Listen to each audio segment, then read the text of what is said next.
Assalamualaikum warahmatullahi wabarakatuh. Waalaikumsalam warahmatullahi wabarakatuh. Bismillahirrahmanirrahim. Alhamdulillahi rabbil alamin. Wassalatu wassalamu ala ashrafil mursalin, imamil muttaqin, sayyidil ghurril muhajjalin, wa ala alihi wa ashabihil mujahidin at-tahirin, amma ba'du. Saudara-saudara kaum muslimin rahimakumullah. Satu hari ketika seorang ulama besar bernama Al-Imam Al-Faqih Abu Lais tengah berjalan-jalan di dekat kota Basrah, berkelumpullah sekelompok orang di dekat beliau. Mereka datang mengajukan satu pertanyaan. Imam, kami ingin bertanya. Di dalam Al-Quran itu Allah Subhanahu wa ta'ala menjelaskan, Ud'uni astajib lakum. Berdoalah kepadaku, aku akan jawab doamu. Mintalah kepadaku, aku kabulkan permintaanmu. Itu dan begitu janji Allah di dalam Al-Quran. Kami, kata orang-orang tadi, sudah lama berdoa kepada Allah. Tapi kenapa sampai sekarang doa kami ini belum dikabulkan? Katanya, Ud'uni astajib lakum. Kalau kamu berdoa, aku jawab, aku penuhi, aku kabulkan doamu. Itu janji Allah. Kami sudah lama berdoa pagi, sore, siang, malam. Nyatanya sampai sekarang doa kami belum dikabul-kabulkan. Ini bagaimana? Apa ayat Quran salah? Apa Tuhan lagi lempengan nggak denger?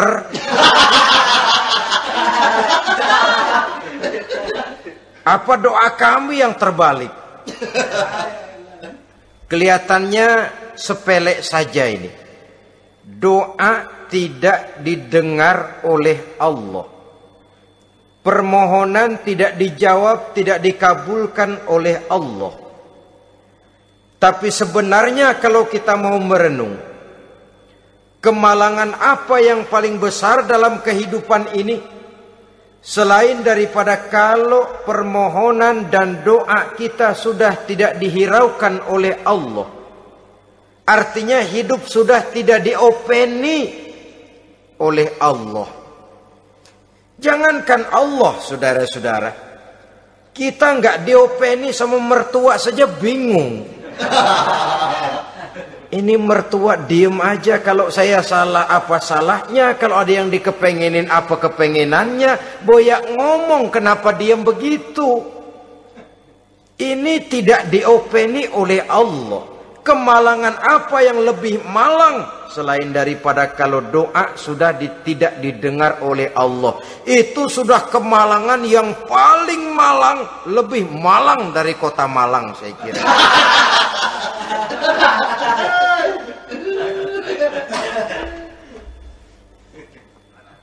Menghadapi pertanyaan ini, Imam Al-Faqih Abu Lais senyum. Lalu beliau berkata, tuan-tuan, tahu kenapa doa tuan-tuan tidak dijawab, permohonan tidak dikabulkan? Allah sudah tidak memperdulikan tuan-tuan ini.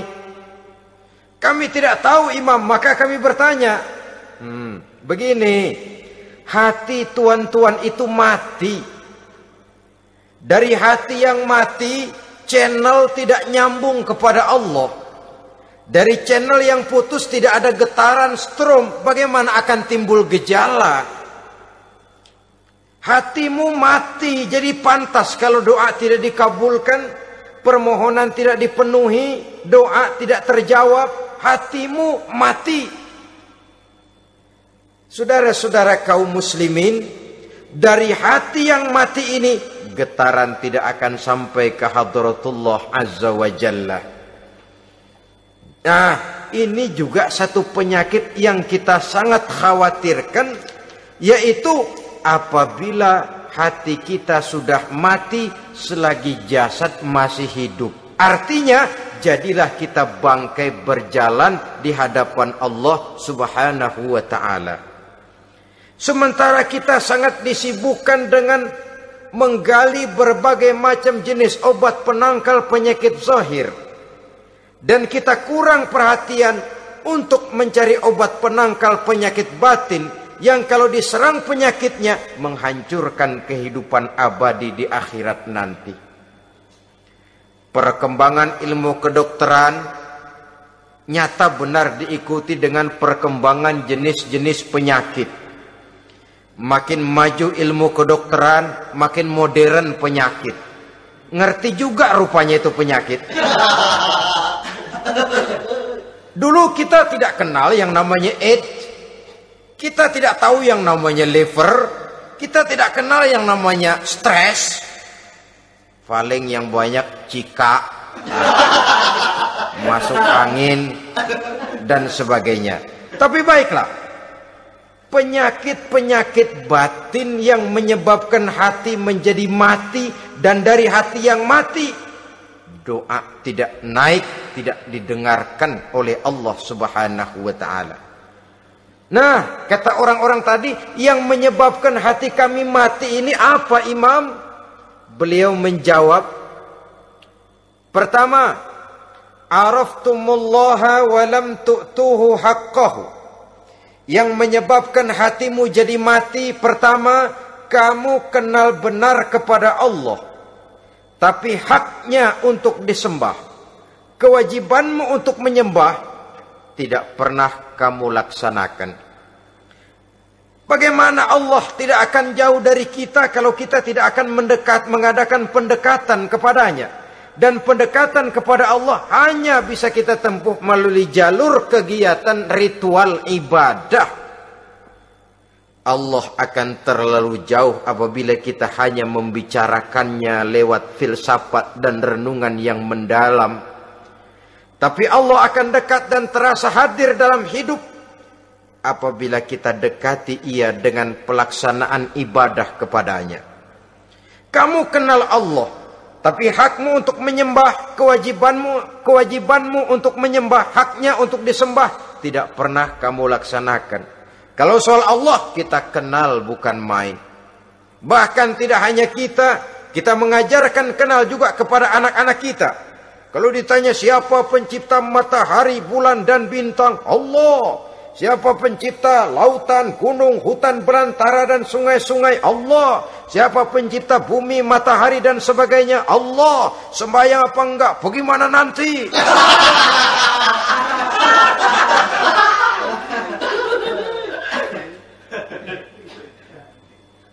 Tanpa pendekatan, Allah akan jauh. Apabila Allah jauh, maka doa tidak akan didengarkan olehnya. Oleh sebab itu, logika mengajarkan kepada kita, berpayahlah dulu, wa mal ladzatu illa ba'da ta'ab, inna ma'al usri yusra. Di balik kesulitan menunggu kemudahan. Nikmat baru akan terasa, kelezatan hidup baru akan terasa setelah kita jerih payah banting tulang peras keringat. Rasanya memang lebih nikmat sepotong singkong hasil cucuran keringat sendiri ketimbang roti dijejelin orang. Ini berarti kita ingin mohon pertolongan kepada Allah, sementara dengan Allah sendiri kita jauh.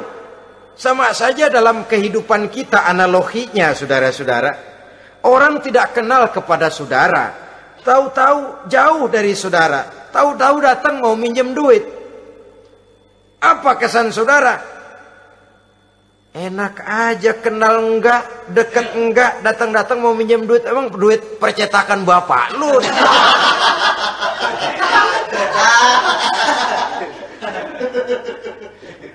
Sedangkan yang kita kenal, sedangkan yang kita bertemu tiap hari, Sedangkan yang sering datang ke tempat kita, kalau satu saat dia pinjam duit, toh kita kadang-kadang masih mikir. Apalagi datang nggak pernah, berkunjung nggak pernah, ngobrol nggak pernah. Apalagi kenal juga nggak pernah, datang-datang mau minta. Macam apa? Datang nemuin Tuhan setahun 2 kali. Idul Fitri doang sama Idul Adha. Doa cerewet banget. Apa aja diminta. Saudara hadirin, bagaimana doa akan kabul, permohonan akan dijawab? Jikalau kita jauh dari Allah, kita kenal Allah, haknya untuk disembah, kewajibannya untuk menyembah, tidak pernah kita laksanakan. Itu yang menyebabkan hati kita lalu menjadi mati. Padahal mengenal Allah, setelah mengenalnya, mengadakan pendekatan kepadanya melalui ritual ibadah yang dicontohkan oleh Rasulullah Sallallahu Alaihi Wasallam. Ini hal pertama yang menyebabkan hati jadi mati. Kamu terlalu kenal Allah tapi tidak pernah menyembah kepadanya. Sama aja orang kerja kagak, habis bulan mau minta gaji. Karena kita jitak palanya. Macam apa? Kerja enggak, tahu-tahu datang mau minta gaji. Kerja dulu yang baik, habis bulan baru enggak diminta pun memang sudah ada jatahnya. Ibadah dulu kita kepada Allah. Soal Allah memberikan karunia kepada kita, itu hak Allah. Apabila kita dekat dengannya, ibadah yang kita laksanakan benar, karunia itu akan datang kepada kita. Saudara-saudara, yang kedua yang menyebabkan hati jadi mati, qara'tumul Qur'an walam ta'malu bih. Kamu baca Al-Qur'an tapi ajarannya tidak pernah kamu amalkan. Kamu baca Quran tapi isinya kamu injak-injak. Sehingga ada peringatan dari Rasul Sallallahu Alaihi Wasallam.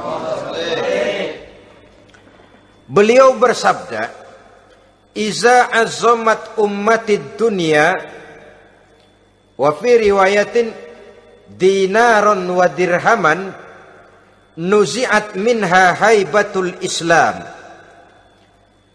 Wa iza turikatil amru bil ma'rufi wan nahyu 'anil munkari hurimat 'alaihim barakatul wahyi.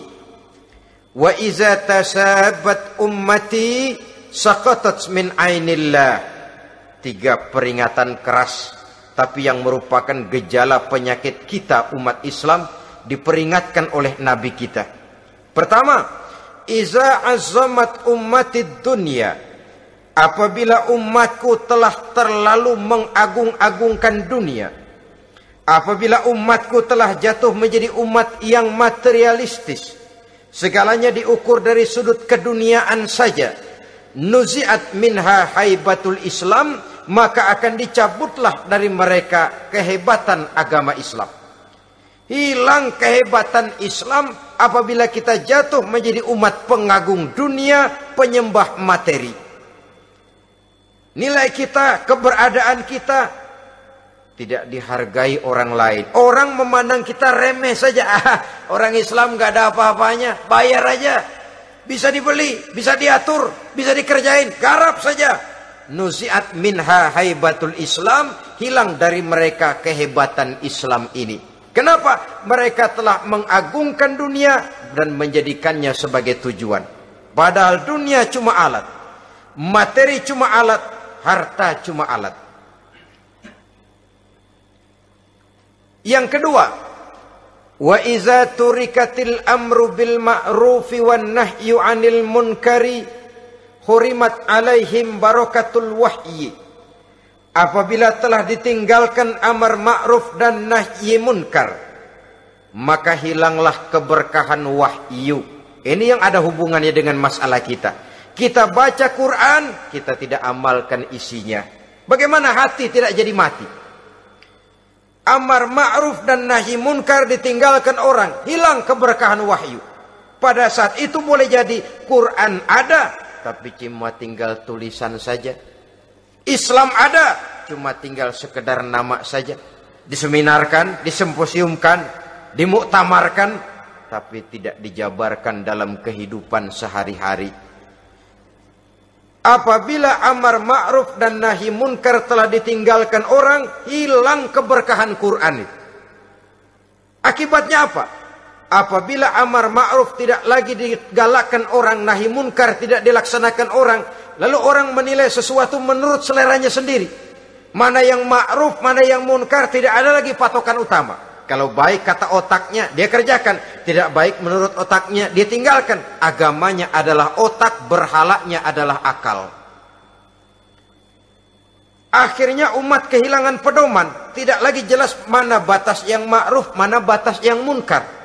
Dalam kondisi sedemikian, akhirnya akan terjadi penjungkiran nilai. Paling celaka nantinya, yang ma'ruf malah dianggap munkar, yang munkar malah menjadi ma'ruf. Peringatan ketiga dari Nabi, wa iza tasabat ummati saqatat min ainillah. Apabila umatku sudah saling berbantahan, apabila umatku sudah saling caci memaki, saqatat min ainillah, jatuhlah mereka dalam pandangan Allah Subhanahu wa taala. Hilang wibawa umat yang sudah saling mencaci maki, saling menjatuhkan, saling gasak, gesek, gosok. Justru agama menganjurkan kita ini saling asah, asih, asuh. Kadang yang kita praktekkan, kita ini saling gasak. Yang kedua, saling gesek. Yang ketiga, saling gosok. Gasak, gesek, gosok. Kacau kita ini. Saling gasak, menjegal kawan seiring, menggunting dalam lipatan. Saling gosok, fitnah sana, fitnah sini. Saling gesek, sikut kiri, sikut kanan. Tidak peduli orang lain luka dan sebagainya. Yang penting dia bisa nangkring. Jatuh kita dalam pandangan Allah apabila umat sudah saling mencaci maki.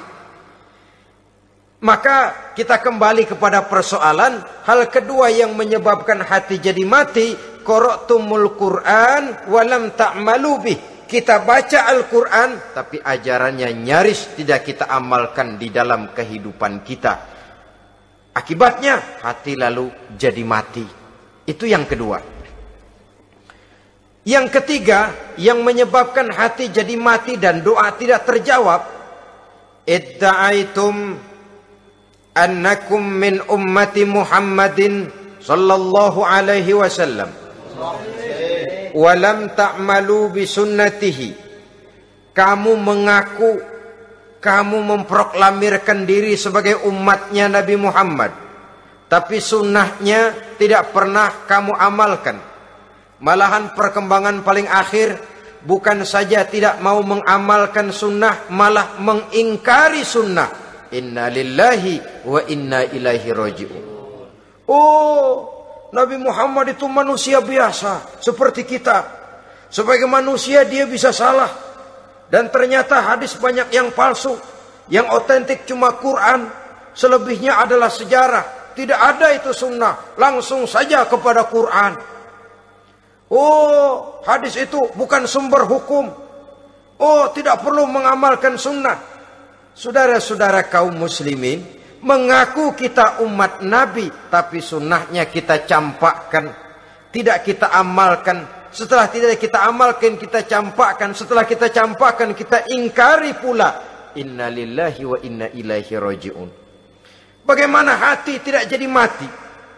Kalau siang malam kita memproklamirkan diri sebagai umat Nabi Muhammad, sementara sunnahnya kita campakkan, kita abaikan, dan kita ingkari dia, sunnah itu. Padahal, jikalau sekarang kita mengenal Islam, jikalau kita sekarang ngerti halal haram, tahu hak batil, bisa memilah dan memilih antara yang ma'ruf dengan yang munkar, itu utamanya adalah karena jasa Nabi Muhammad SAW,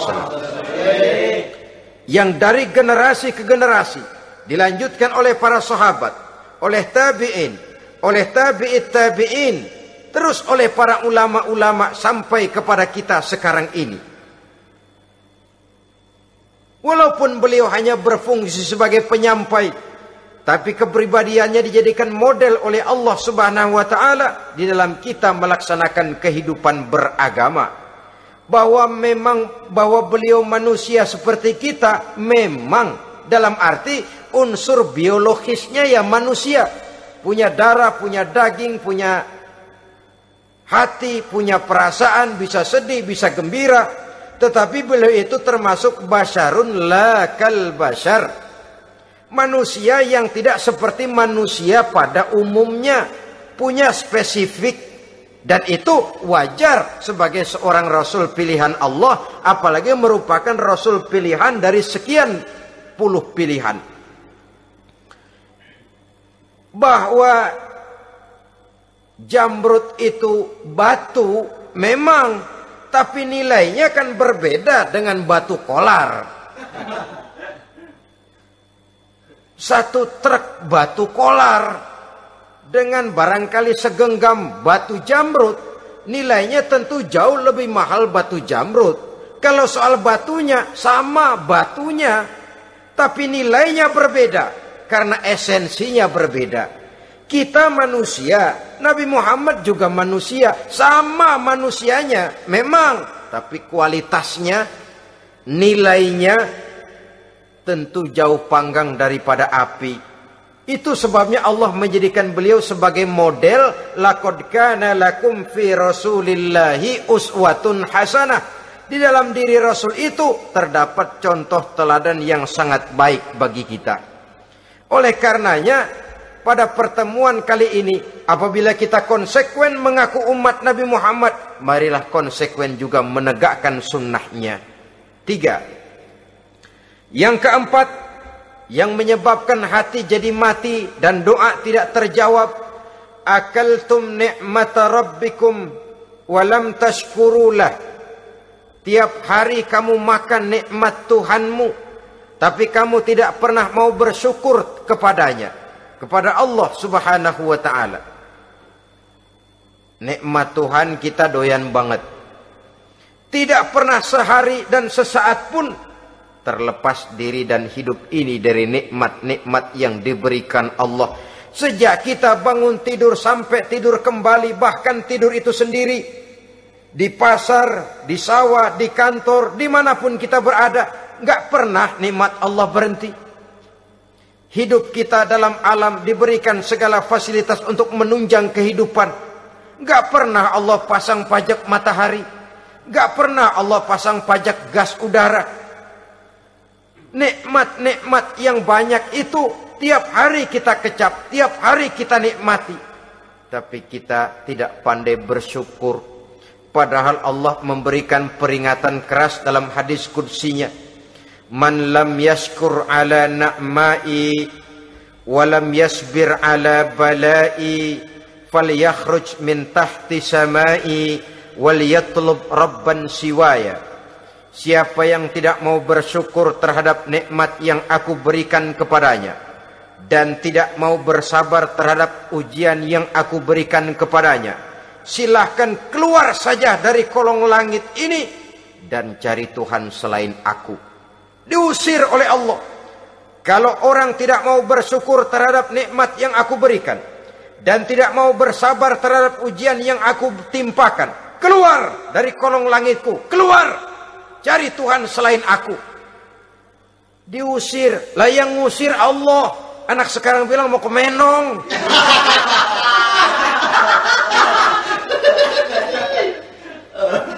Kalau diusir kita dari Jakarta, masih bisa pindah ke Bandung. Diusir kita dari Bandung, bisa pindah ke Jogja, Solo. Diusir kita dari Indonesia, bisa pindah ke Singapura, Malaysia. Diusir dari kolong langit, mau cari langit mana lagi? Kalau kau tidak mau mensyukuri nikmatku, tidak sabar terhadap ujian yang aku berikan kepadamu, keluar saja, keluar dari kolong langitku ini, cari Tuhan selain aku. Kalau istilah kita mah Tuhan, jengkel banget udah itu. Nikmatku, yang nikmat yang aku berikan kau makan, tapi kepadaku engkau tidak pernah mau bersyukur. Saudara-saudara kaum muslimin rahimakumullah, wajar. Kita dulunya tidak ada, sekarang ada, nikmat. Susunan biologis manusiawi kita demikian cantik, nikmat. Tinggal di bumi, fasilitas yang kita perlukan disediakan, tinggal kemampuan kita mengelolanya. Nikmat. Diberikan kita otak yang membedakan kita dengan binatang, nikmat. Diberikan kita agama, diutus para rasul untuk jadi model dalam kehidupan kita, nikmat. Kalau cara kita emang kurang apa sih? Apa yang kurang, hai manusia? Engkau tidak ada, aku adakan. Kalau aku perintahkan kau tinggal di bulan, mungkin kau tidak akan sanggup hidup. Begitu lahir juga kelepek-kelepek habis. Ya nggak ada HO2 toh di bulan, mau ngisap apa? Aku tinggalkan kau, aku perintahkan tinggal di permukaan bumi. Alamnya indah, fasilitas serba menunjang. Nikmati semuanya, semuanya untuk kamu, semuanya. Satu pintaku, syukuri nikmat yang aku berikan kepadamu. Ya bukan cuma syukur dalam ucapan, syukur dalam perbuatan. Banyak nikmat yang diterima, makin banyak dia sujud, makin banyak dia ruku, makin banyak dia mengadakan pendekatan kepada Allah. Syukur dalam artian berupa tindakan dan perbuatan, mempergunakan nikmat sesuai dengan kehendak yang memberikan nikmat itu sendiri kepada kita. Saudara-saudara kaum muslimin rahimakumullah, ini penyakit yang keempat. Kamu makan nikmat Tuhanmu, tapi kamu tidak pernah pandai bersyukur kepadanya, mensyukuri nikmat yang diberikan tadi. Bagaimana hati tidak jadi mati? Kita sibuk mempersolek jasmani, mencari obat penangkal penyakit zahir. Maka yang ramai di zaman sekarang, saudara lihat, salon, fitness, senam, macam-macam jenis. Tidak ada salahnya dan tidak ada jeleknya. Tapi kalau itu sampai melupakan kita kepada memperindah batin, memperbaiki jiwa, artinya bukankah kita perlahan tapi mempersiapkan diri menjadi bangkai berjalan di hadapan Allah? Dengan operasi plastik, yang pesek jadi mancung, yang sipit jadi belok, kulit keriput jadi kencang, pipi terlalu cekung bisa diatur. Saudara-saudara, tapi kalau hati yang rusak, jiwa yang rusak, kemana lagi kita akan berobat kalau bukan kepada agama? Maka hati itu jadi mati apabila kita selalu memakan nikmat Allah dan tidak pandai mensyukuri nikmat itu. Dari hati yang mati tidak akan ada getarannya. Oleh sebab itu doa tidak terjawab.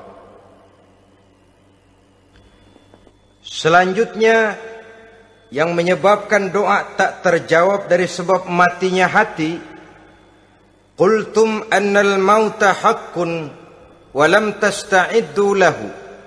Kamu berkata, kamu yakin bahwa mati adalah sesuatu yang benar, tapi kamu tidak pernah punya persiapan untuk mati. Padahal menurut logika, orang yang akan bepergian jauh tentu dia harus mempunyai bekal yang cukup. Semakin jauh jarak perjalanan yang akan ditempuhnya, semakin banyak perbekalan yang harus dibawanya. Dahulu, seketika beberapa jamaah dari Yaman akan melaksanakan ibadah haji dengan nekat, mereka berprinsip, pokoknya kan berangkat haji jadi tamunya Allah, nanti Allah yang akan ngelayanin. Mereka nekat, modal badan doang berangkat. Diadukan kepada baginda Rasul, lalu turun peringatan dari Allah, wa tazawwadu fa inna khairaz zadi taqwa. Jangan begitu, bawa bekal. Sesungguhnya bekal yang paling baik adalah takwa. Bahwa berangkat dengan bekal takwa itu bekal yang paling utama. Tapi bekal-bekal yang lain pun jangan diabaikan. Kalau kita akan berangkat untuk tujuan yang baik, bekal yang paling utama memang takwa. Tapi tidak berarti harus mengabaikan bekal-bekal yang lain. Begitulah, semakin jauh perjalanan yang akan kita tempuh, semakin banyak bekal yang harus kita hadapi. Kalau saudara mau pergi ke Surabaya, tidak membawa bekal kemudian berani berangkat, rasanya sih saya pikir itu bukan berani, nekat namanya. Sama saja orang belum pernah sembahyang mati. Nekat tuh orang. Berani amat. Belum berbuat kebaikan barang sedikit pun sudah mati. Nekat namanya itu. Sama saja tadi, nggak bawa bekal apa-apa berangkat ke Surabaya. Sampai Surabaya belum tentu, sengsara udah jelas. Belum punya bekal yang baik sudah mati. Sampai ke surga belum tentu, tapi kebelangsak dan sengsara rasa-rasanya pasti itu. Oleh karena itu, kalau kita yakin mati sesuatu yang benar, sesuatu yang pasti datang menimpa, maka hendaklah kita mempersiapkan bekal. Kemudian, idda'aitumun najata minan nar wa ramaitum fiha anfusakum. Kamu memproklamirkan diri ingin selamat dari neraka, tapi kamu lemparkan dirimu ke dalam neraka. Bagaimanapun bajingannya bajingan, kalau ditanya, ente mau masuk neraka enggak? Jawabannya pasti enggak. Itu pasti perbuatannya sendiri yang melemparkan dirinya ke dalam neraka, membiarkan dirinya berlarut-larut, bertimbun-timbun dalam dosa dan kesalahan, dan tidak akan ada niatan untuk memperbaiki diri. Hanyut di meja judi, habis ditelan minuman keras, fitnah sana, fitnah sini, hasud sana, hasud sini. Padahal mulutnya ingin selamat dari neraka, perbuatannya malah melemparkan dirinya ke dalam api neraka. Tidak ada orang yang lebih sayang kepada diri kita selain kita sendiri. Dan menyayangi diri itu tidak cuma dengan memandikannya sehari 3 kali, memakaikannya parfum dengan segala macam merek, memakai sabun yang wangi-wangi, minyak yang harum-harum. Lebih daripada itu, jaga dan sayangi diri. Jangan jatuhkan dia ke dalam perbuatan-perbuatan yang bisa menjerumuskan diri itu ke dalam neraka. Kemudian disambung oleh Imam Al-Faqih Abu Lais, yang menyebabkan doa tidak terjawab karena hati mati. Idda'aitum dukhulal jannah walam ta'malu laha. Kamu ingin masuk surga, tapi kamu berat mengamalkan perbuatan yang bisa menyampaikan kamu ke surga. Semua kita kalau ditanya mau masuk surga, mau. Tapi jarang yang berlomba melakukan perbuatan-perbuatan yang bisa menyampaikan kita ke surga. Kemudian yang terakhir kata Imam Al-Faqih Abu Lais, dafantum mautakum walam ta'tabiru laha. Kamu menguburkan orang yang mati di antara kamu, tapi kamu tidak bisa mengambil iktibar, tidak bisa mengambil pelajaran dari mayit yang jenazah yang kau kuburkan itu. Mestinya kan nguburin orang tuh membuat sadar. Iya, kalau sekarang saya baringkan di liang lahat, menghadap ke arah kiblat, bantalnya tanah, setelah itu ditutup dengan papan, lalu ditimbun dengan tanah. Iya, sekarang giliran dia, giliran saya, entah besok, lusa, bulan depan, tahun depan, tapi pasti mengubur mayat, mengubur jenazah, tapi tidak bisa mengambil iktibar dari yang dilaksanakannya itu. Ini merupakan penyakit-penyakit batin yang merupakan handicap, yang menimbulkan jarak antara kita dengan Allah Subhanahu wa ta'ala. Pantas kalau itu semua ada pada diri kita, hati jadi mati.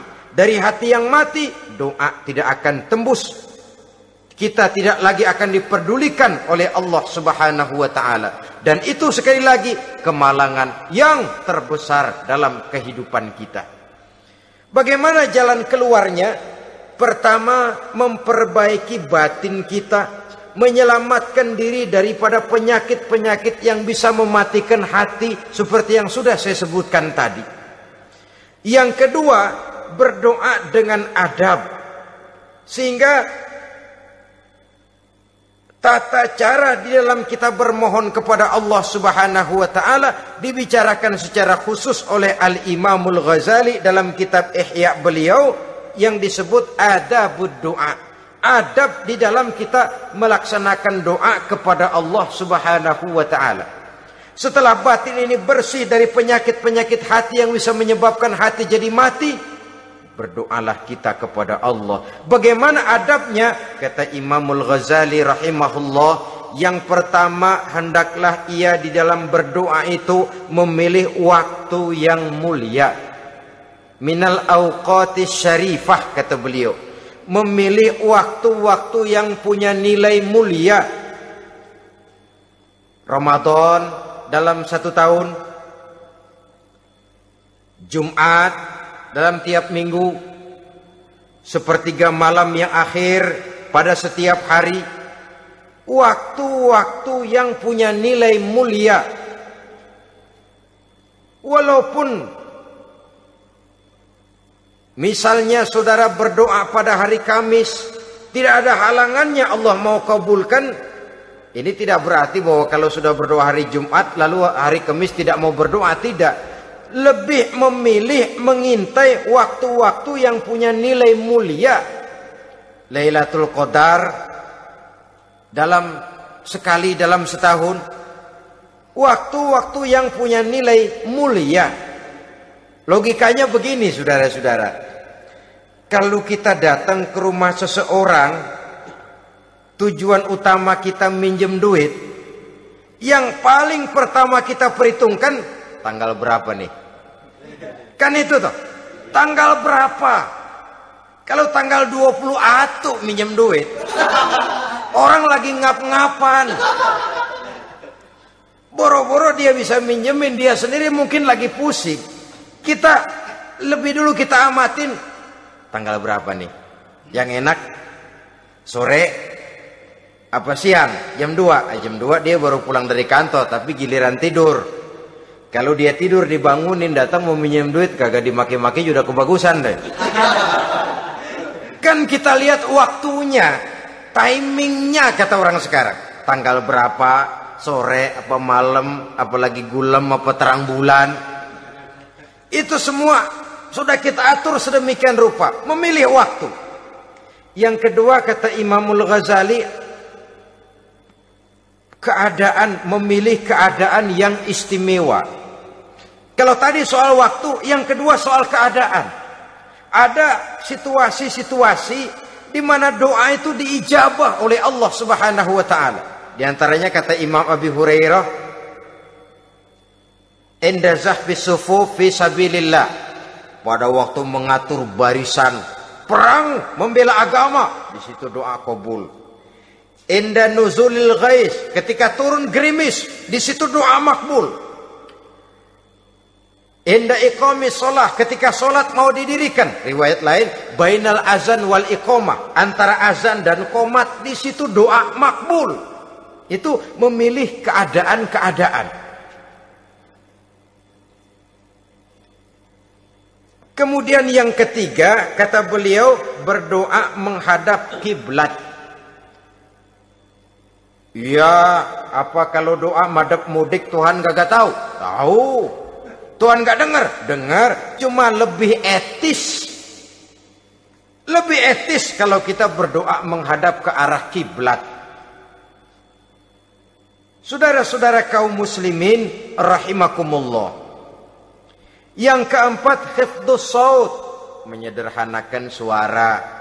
Tidak terlalu keras, juga tidak terdengar orang lain, apalagi kalau doa kita diaminkan oleh orang lain. Tidak usah terlalu keras. Kenapa? Karena Allah yang kita meminta kepadanya bukan zat yang tuli, bukan zat yang buta, bukan zat yang tidak dengar, bahkan dia maha dengar. Juga tidak terlalu seperti orang berbisik-bisik, apalagi kalau doanya doa bersama-sama. Tapi kadang-kadang terdorong oleh husnuzon dari para makmum saja. Tidak peduli apa yang dibaca oleh imam, yang kedengaran cuma amin aja gerengan. Amin, amin, amin, amin, amin, amin.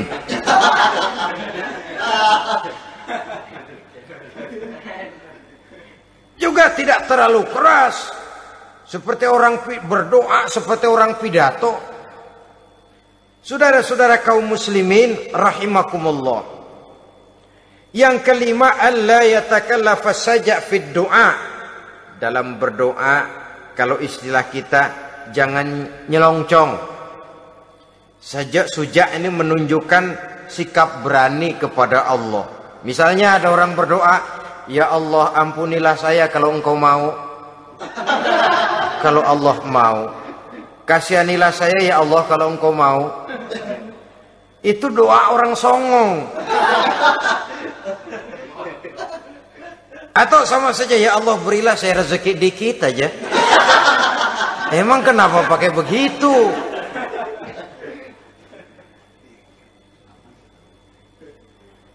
Allah yatakallafa saja fid du'a. Yang keenam kata Imamul Ghazali, at-tadarru' wal khusyu'.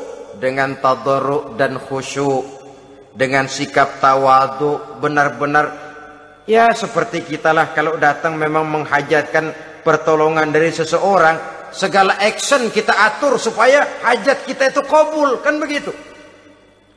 Kadang-kadang istilah orang kalau perlu ngesor mah ngesor dah, yang penting permintaan dikabulkan, gitu saja.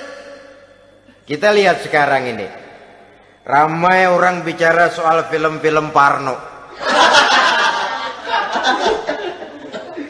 Kelihatannya pendatang-pendatang baru, pokoknya asal bisa main dah, bugil ya bugil dah. Yang penting nyohor, bisa tampil. Walaupun dalihnya semua sama, mula-mula cuma iseng. Adegan panas bagaimana? Kalau tuntutan skenario apa boleh buat? Apa boleh buat? Emang nggak bisa milih. Setelah film beredar baru saya juga jijik ngelihat, ilah tadi kemana waktu bikin.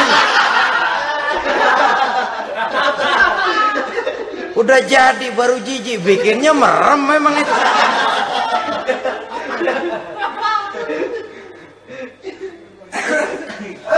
Tapi ada satu analogi, asal bisa main, asal bisa tampil di layar, apa saja jadi taruhan sudah. Bugil ya bugil dah, nggak soal dah, pokoknya bisa main, tampil, nyohor, masuk koran. Udah seperti kata-kata orang Arab, bul ala zamzam fatu'raf. Kalau pengen terkenal kencingin sumur Zamzam. Artinya apa? Bikin yang aneh-aneh, yang orang nggak kerjain, ntar ngetop. Yang ngetop lempengan jeleknya. Sumur Zamzam dikencingin, kan nyohor itu. Sedunia orang kenal. Kenapa? Gila. Saudara-saudara kaum muslimin rahimakumullah, sangat kita sayangkan kalau lalu orang berlomba-lomba dengan cuma modal paha mulus, wajah cantik, dimauin apa saja mau, lalu bisa tampil. Akibatnya yang jadi korban adalah anak-anak kita, disuguhi tontonan-tontonan yang meracuni jiwa mereka. Walaupun akibatnya barangkali ya lain, seperti band orkes dengan film memang akibatnya tidak langsung ya. Kalau band orkes akibatnya langsung, dia bisa berantem di tempat lokasi. Film orang nonton tahu dia di tempat itu, bukan di tempat itu dia praktek, pulang jadi pikiran dia. Tadi serem ya, ntar kalau udah kesempatan kita praktek. Ntar ngancemnya itu yang gak enak. Tapi yang saya analogkan dengan persoalan kita, tingkah pola artis apapun dilakukan asal bisa main. Nah itu tuh, asal dapat kesempatan acting. Dalihnya ya tuntutan skenario lah, iseng lah, macam-macam lah. Tapi yang jelas satu target, saya harus dapat kesempatan main. Untuk sampai ke situ, cara apa saja harus saya tempuh. Tidak peduli harus menginjak-injak norma dan budaya bangsa yang luhur.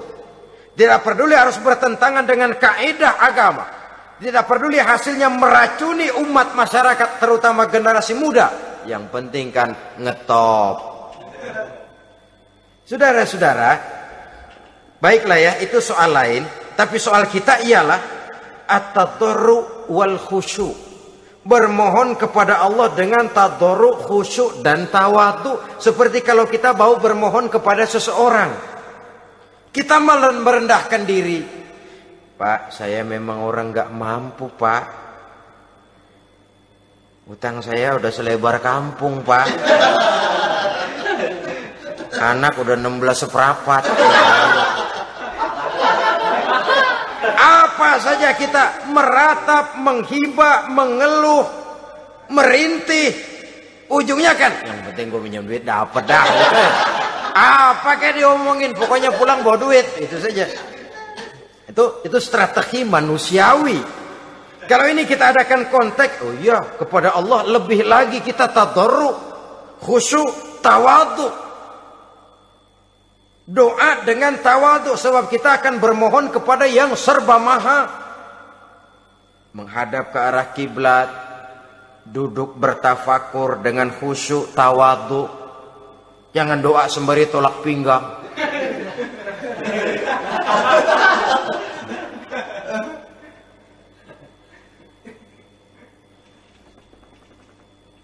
Yang ketujuh, kata Imamul Ghazali, ayyujzimad du'a wa yuqina bil ijabah.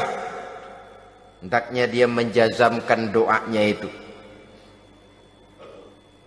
dan yakin bahwa doanya akan dikabulkan oleh Allah.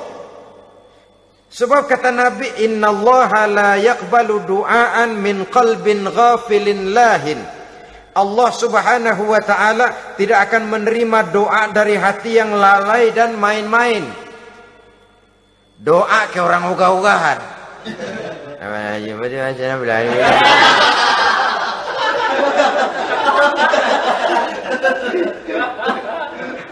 Kali malaikat nyongok dong, lu minta apa lu?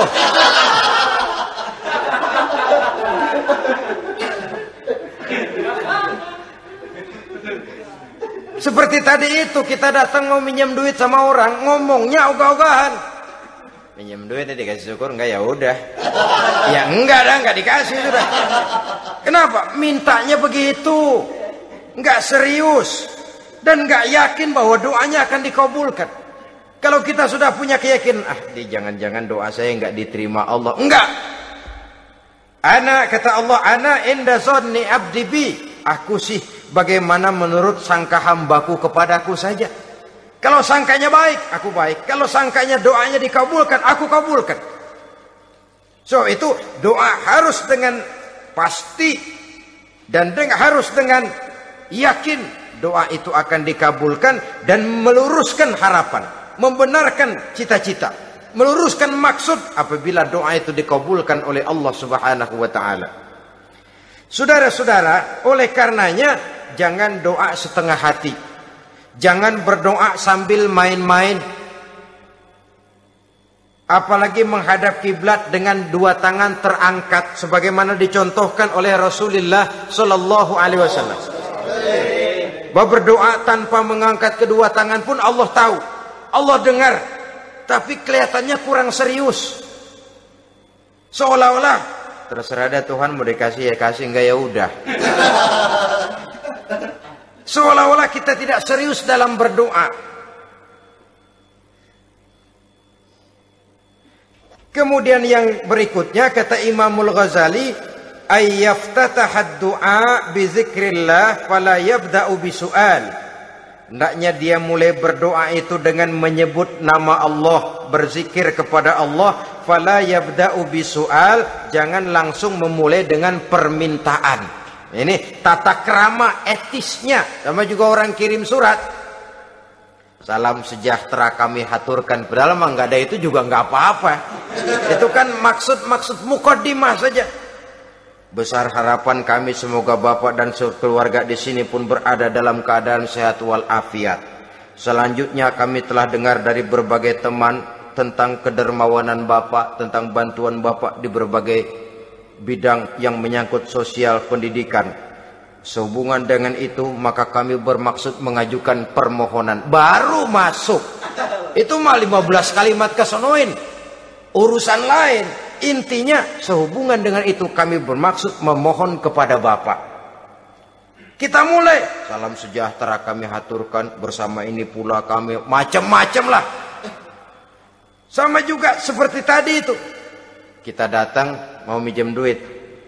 Datang karena kita tahu datang habis bulan. Malam terang bulan.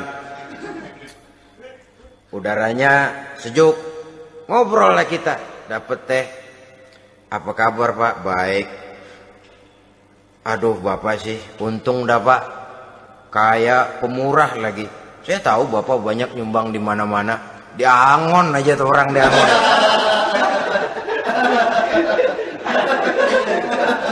Kira-kira udah mau telap aja baru dikedat. Ngomong-ngomong Pak, nah mulai nih kalau udah ngomong dah tuh mulain. Baru masuk.